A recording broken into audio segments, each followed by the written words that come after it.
Topic अब अपने पास दो रेखाओं के मध्य कोण। अगर मान लो हमारे पास एक रेखा का समीकरण है r बराबर a1 प्लस लैम्डा b1, दूसरी का है r बराबर a2 प्लस लैम्डा b2।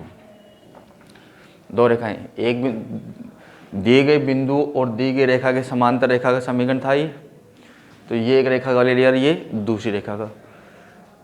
आपने 13वें चैप्टर में कोण ज्ञात किया था दो सदिशों के मध्य, दो सदिशों के मध्य। तो इस रेखा के समीकरण में r बराबर a प्लस लैम्डा b में सदिश कौन थी? ये तो दिया गया बिंदु की सदिश थी, दी गई सदिश कौन थी? b। कौन थी? b। तो दो रेखा सदिशों के मध्य कौन क्या था? कोस थीटा बराबर a का परिमाण a dot b upon a का परिमाण इंटू b का परिमाण। तो यहाँ पे इन दोनों रेखाओं में सदिश का काम कौन कर रहा है? b का। तो दो रेखाओं के मध्य कौन हो गया? कोस थीटा बराबर b1 dot b2 upon b1 का परिमाण इंटू b2 का परिमाण। दो रेखाओं के मध्य कोण। अगर वो रेखाएं एक दूसरे के लंबवत होंगी तो कोण कितना हो गया? थीटा कितना हो गया? 90 डिग्री। कोस 90 का मान कितना होता है? 0। ये इधर वज्र गुणा हो गया, क्या हो जाएगा? 0। अगर लंबवत होंगी रेखाएं तो b1 डॉट b2 का मान कितना आएगा? 0 आएगा। यही था सदिश में भी, अगर दो रेखाएं एक दूसरे के लंबवत होंगी, दो सदिश एक दूसरे के लंबवत होंगे तो उनको अदिश गुणनफल क्या होता है? 0। तो यहाँ से सीधा दिख रहा है, अगर लंबवत थी तो थीटा का मान कितना हो गया? 90 हो गया। कोस 90 का मान कितना होता है? 0। ये इधर वज्र गुणा हुआ क्या हो गया? 0। यानी क्या बचा? b1 डॉट b2 बराबर 0। ये था। दूसरा, अगर दो रेखाएं एक दूसरे के क्या हों? समांतर हों, एक दूसरे के समांतर, तब उसमें क्या था? सदिश में दोनों रेखाओं के दिक् अनुपात क्या होंगे? समानुपाती। यानी b1 समानुपाती होगी किसके? b2 के। मतलब कि b1 बराबर होगी किसके? लैम्डा b2 के। उसमें भी था कि a सदिश b के समांतर कब होगी? जब a बराबर लैम्डा b होगा। या b2 समानुपाती होगी किसके? b1 के। यानी b2 बराबर होगा लैम्डा b1। बात वही है कि इनके दिक् अनुपात क्या होने चाहिए? समानुपाती। तो ये तो किसके लिए था? दो रेखाएं अगर हमें सदिश रूप में दे रखी हो तो उनके मध्य का कोण ज्ञात करने के लिए कौन सा रूप आ गया? कोण का सदिश रूप। कौन सा? सदिश रूप। अगर कार्तीय रूप दे रखा हो, रेखाओं का कार्तीय रूप होता है x माइनस x1 अपॉन, इसका दिक् अनुपात क्या मान लिया? a1। y minus y1 upon b1, इसको मान लिया z minus z1 upon c1। दूसरा मान लिया x minus x2 upon a2, y minus y2 upon b2, z minus z1 बटा c3 c2, ये मान लिए।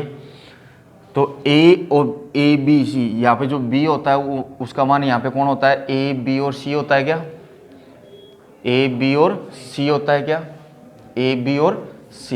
तो इसी के अकॉर्डिंग देखो यहाँ से कोस थीटा b1 और b2 का क्या चाहिए? Dot product. तो क्या आएगा यहाँ से?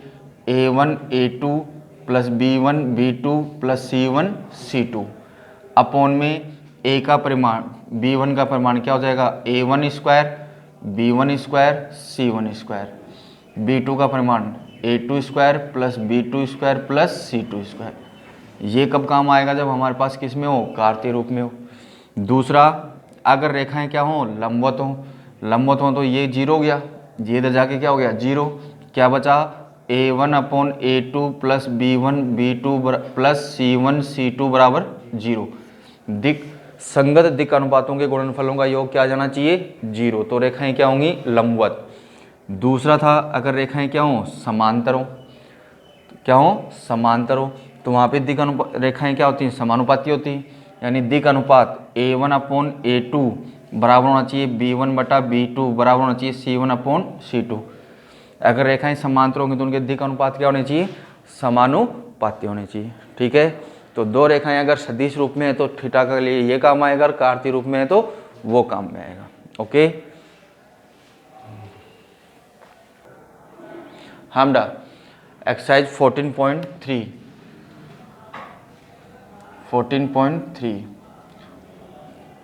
कोशिश यही है। हमडा अब नेक्स्ट टॉपिक है अपने पास 14.3 में क्या करना है? दो रेखाओं के मध्य कोण ज्ञात करना है।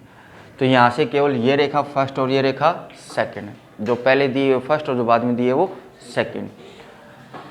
तुलना करने पर हमें B1 क्या मिला, 3i cap plus 2j cap plus 6k cap.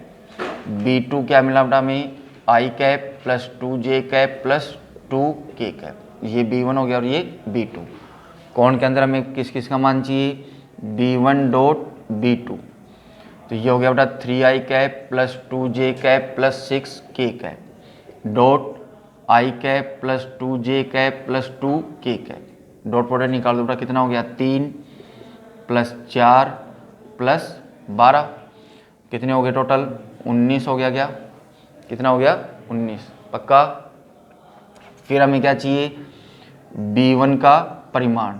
तो क्या होगा बेटा, रूट ऑफ 3 का स्क्वायर प्लस 2 का स्क्वायर प्लस 6 का स्क्वायर, कितना हो गया बेटा, 9 प्लस 4 प्लस 36, 7 आ गया क्या बेटा, 40, 9 7 आ गया।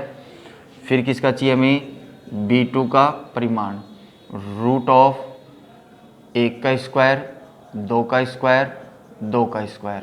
तो ये हो गया बेटा रूट ऑफ 1 का स्क्वायर 2 का स्क्वायर फिर 2 का स्क्वायर, कितना आ गया बेटा, 3 आ गया। क्या कितना आ गया, 3। हमें ज्ञात करना है बेटा कोस रेखाओं के मध्य कोण। माना रेखाओं के मध्य कोण थीटा है, तो बेटा कोस थीटा बराबर mode of B1 dot B2 upon B1 का परिमाण B2 का परिमाण। तो ये मिला बेटा हमें कोस थीटा बराबर 19/7 गुणा 3। तो कोस थीटा बराबर 19/21। कोस थीटा में ऐसा कोई मान नहीं होता है, तो थीटा बराबर कितना मिला, कोस इनवर्स 19/21। अतः रेखाओं के मध्य कोण कोस इनवर्स 19/21 है। बहुत ही सरल सा टॉपिक है, फटाफट सोल्व होने वाला।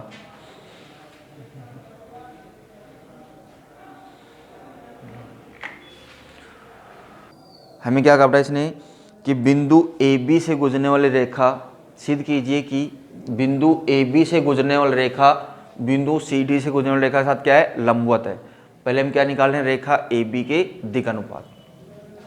माना रेखा AB के दिक् अनुपात A1 B1 C1 है। क्या है, A1 B1 C1।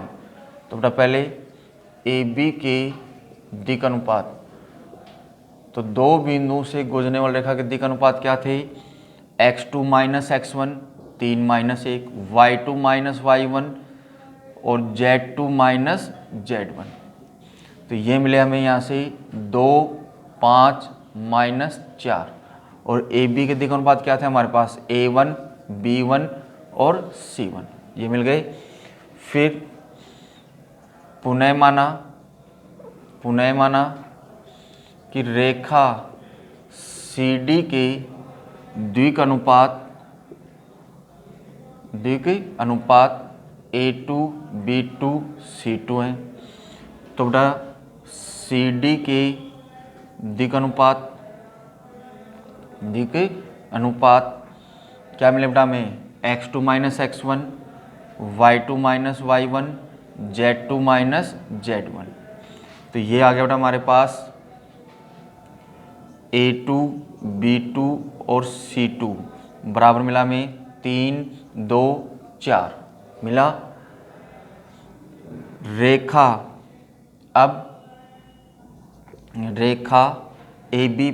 AB लंबवत है किस पे, CD पे। ही हमें क्या करना है, सिद्ध करना है। तो हमने यहाँ से निकाला A1 A2 plus B1 B2 plus C1 C2।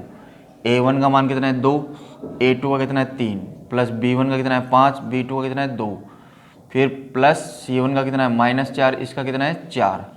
3 दूनी 6 प्लस 10 माइनस 16 बराबर क्या मिला 0। और मिला क्या, अतः ए बी लंबवत है किस पे, सी डी पर। तो रेखाओं के संगत दिक् अनुपातों के गुणनफलों का योग अगर 0 आ जाता है तो वहाँ रेखाएं क्या होती हैं, लंबवत। दिक् अनुपात कैसे निकालते हैं, तो दो बिंदु से गुजरने वाली रेखा का समीकरण क्या बताया था, x2 minus x1 into I cap, y2 minus y1 into J cap plus z1 minus z2 K cap. तो जो वहाँ पे x2 माइनस x1 और y2 माइनस y1 और z2 माइनस z1 क्या होते हैं, रेखा के दिक् अनुपात। तो दिक् अनुपात निकाल लिए। हमारा नेक्स्ट क्वेश्चन हमारे पास, उस रेखा का समीकरण ज्ञात कीजिए जो इस बिंदु से गुजरती हो और इन दोनों रेखाओं के क्या हो, लंबवत हो। इन दोनों रेखाओं के क्या हो, लंबवत हो। तो देखो इसका सॉल्यूशन बड़ा ही इजी सा क्वेश्चन है, 6 नंबर में आने का वाला क्वेश्चन है, अच्छा क्वेश्चन है। माना अभीष्ट रेखा के दिक् अनुपात ए बी और सी है। अभीष्ट रेखा, जिस रेखा का समीकरण ज्ञात करना उसके दिक् अनुपात क्या मान लिया हमने, ए बी सी। जिस बिंदु से गुजरती है उसके निर्देशांक हमें दे रखे। तो रेखा का समीकरण वो अगर दोनों कार्तीय रूप में तो इसका भी कार्तीय रूप ले लो, क्या होगा, x माइनस x1 बटा ए, y माइनस y1 बटा B, z minus z1 upon C. ये x1 हो गया, ये y1 हो गया और ये z1 हो गया, ये आ गया। अब प्रश्नानुसार रेखा फर्स्ट दी गई रेखाओं के लंबवत है, क्या है, लंबवत है। दी गई जो रेखा एक है वो इन दी गई रेखाओं के साथ क्या थी, लंबवत थी। अगर ये रेखा इनके लंबवत है तो इस रेखा के संगत दिक् अनुपातों के गुणनफलों का योग किसके बराबर होगा, 0 के। ये रेखा इसके भी लंबवत थी तो यहाँ से मिला हमें 3a minus 16b plus 7c बराबर 0। उसके भी लंबवत थी तो वो मिला हमें 3a plus 8b minus 5c बराबर 0। और मिला कि रेखा थी वो इन दोनों के साथ क्या थी, लंबवत थी। अब हमें किसका मान चाहिए इस रेखा का समीकरण ज्ञात करने के लिए, ए बी और सी का। इन दोनों समीकरणों से किसका मान निकाल लो, ए बी और सी का। तो समीकरण 2 व 3 से जब इसमें 3 चर राशियां हो, 3 है ना इसमें, ए बी और सी, तो 3 चर वाला रैखिक समीकरण युग्म एक ही विधि से सोल्व हो सकता है, वज्र गुणन विधि से। ए के अपॉन में इक्वल बी के अपॉन में इक्वल सी के अपॉन में। ए के अपॉन में ए को छुपाओ तो ये बचा हमारे पास -16 8 7 -5। इधर ये पहले आ जाएगा वापिस 7 -5। बी को छुपा दो तो ये कितना बचा, 3 और 3। यहाँ पे 3 और 3 पहले आ जाएगा। सी को छुपा कितना बचा, -16 और 8। अब हम इसको क्या कर ले, सोल्व करें तो उसके लिए हमें मिला बेटा यहाँ से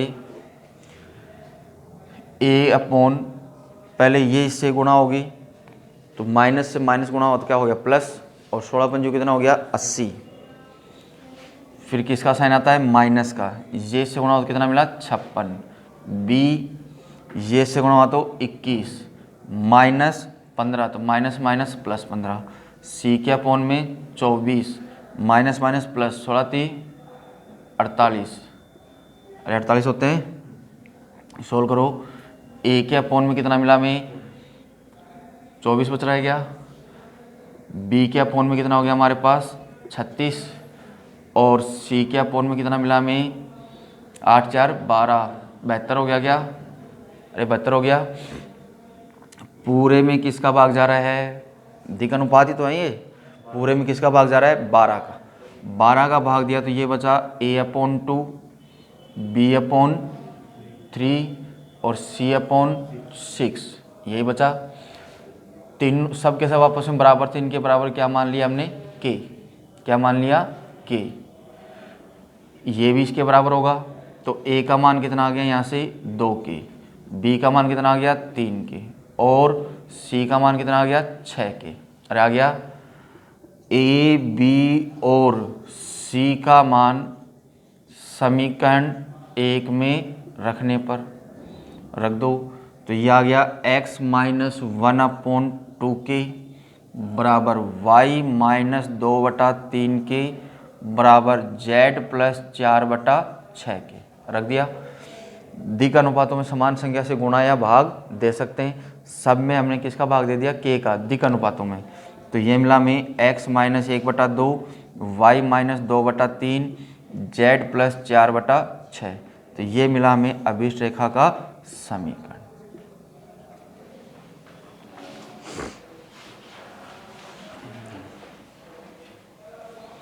केवल क्या दे रखा था मैं कि एक ऐसी रेखा का समीकरण ज्ञात करो जो दिए गए बिंदु से गुजरती हो और दिए गए रेखाओं के साथ क्या हो, लंबवत हो। तो हमने पहले रेखा के दिक अनुपात क्या मान लिए, ए बी सी। तो अभिष्ट रेखा का समीकरण आ गया हमारे पास, दिए गए बिंदु ये था ही, दिक अनुपात हमारे पास कौन हो गए थे, ए बी सी। रेखा का समीकरण हो गया। प्रश्नानुसार इसने क्या कहा था कि ये रेखा उन दोनों के साथ क्या है, लंबवत है। तो एक बार पहली रेखा के संगत दिक अनुपातों गुणनफलों का योग 0, एक बार दूसरी के साथ 0। दोनों दो समीकरण मिल गए ए बी सी के रूप में। दोनों से हमने किसका मान निकाल लिया, ए बी और सी का, जो समीकरण 1 में रख दिया। हमें क्या मिल गया, रेखा का अभिष्ट समीकरण। अब अगर बेटा हमारे को इसका क्या चाहिए, सदिश रूप। तो यहाँ से हमें x1 कितना मिला 1, y1 कितना है 2, z1 कितना है -4। तो a बराबर बन गई i plus 2j minus 4k, और a कितना है हमारे पास 2, b कितना हमारे पास 3, और c कितना है 6। तो b सदिश बन गई हमारे पास 2i plus 3j plus 6k। तो रेखा का सदिश समीकरण क्या होता है बेटा, r बराबर a प्लस लैम्डा b। तो r बराबर a कौन थी, i plus 2j minus 4k plus lambda b थी 2i plus 3j plus 6k। इसको अगर आप m भी ले सकते हो, बुक में m दे रखा है, तो यहाँ भी क्या आ जाएगा, m सदिश। बात वही है। तो ये रेखा का समीकरण का कौन सा रूप आ गया, सदिश रूप।